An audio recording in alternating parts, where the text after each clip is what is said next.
వచ్చినటువంటిది తొలగి జ్ఞానం అనే వెలుగు వస్తుందని చెప్తా ఉన్నారు పెద్దలారా. దీన్ని మీరు అన్యదా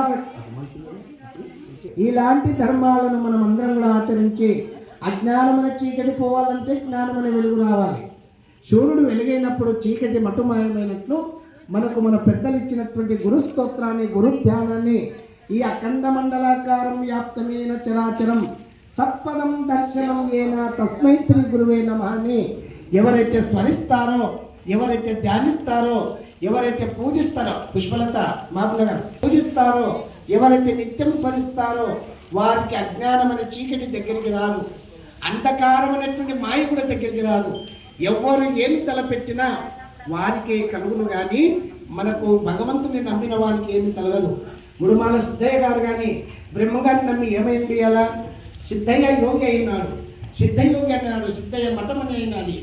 అలాగనే మరి భక్త ప్రహ్లాదుడు కానీ, భక్త శ్రీయాదుడు కానీ, భక్త మాధవదాసు కానీ, అంబరీషుడు కానీ, పుండరీషుడు కానీ, నారదుడు కానీ వీరందరూ కూడా భగవంతుని నమ్మిన వారే, ఆ భగవంతుని నామస్మరణ నమ్మిన వారే.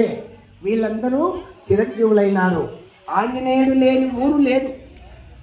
మా నాయన వెంకటరాముడు గ్రహించుకొచ్చినాడు, నారదులకు మొత్తం చించరించొచ్చినాడు త్రిలోకాలు. ఆంజనేయుడు లేని ఊరుందే నాయన? కడప లేని ఇల్లుందే?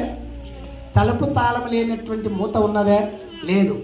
ఇలాంటి సాకారముతో ఉన్నటువంటి ఈ భక్తిని ఎవరైతే స్మరించి, ధ్యానించి, పూజించి నిత్యము స్మరిస్తారో వారికి కొంగు బంగారమై, నమ్మిన వారికి సొమ్మయి, నమ్మని వారికి నరకమవుతుంది అంటాడు. కాబట్టి మీరందరూ నమ్మకంతో ఉన్నటువంటి పుణ్యపురుషులు.